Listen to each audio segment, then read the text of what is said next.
Hello everyone, আসসালামু আলাইকুম। সবাই কেমন আছেন? আল্লাহর রহমতে আমি ভালো আছি।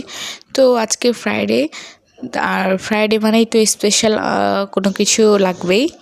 তো আমি আজকে গরুর মাংস রান্না করছিলাম। এই তো আমি এখানে গরুর মাংস মাখায় নিয়েছি। আমি এক এক সময় এক এক রকমভাবে গরুর মাংস রান্না করি, তো এটার কোনো নির্দিষ্ট আমার কাছে রেসিপি নাই। তো আজকে ভাবলাম একটু মাখায় রান্না করি। তো এইভাবে আমার মাখানো হয়ে গেছে, এখন আমি ঢেকে দেবো।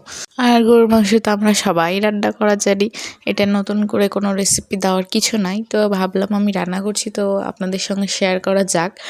আর আশেপাশের পরিস্থিতি অনেক বেশি খারাপ হয়ে যাচ্ছে দিনে দিনে, এটা দেখে মনটা অনেক খারাপ লাগছে যে বাইরে বের হব কি করে।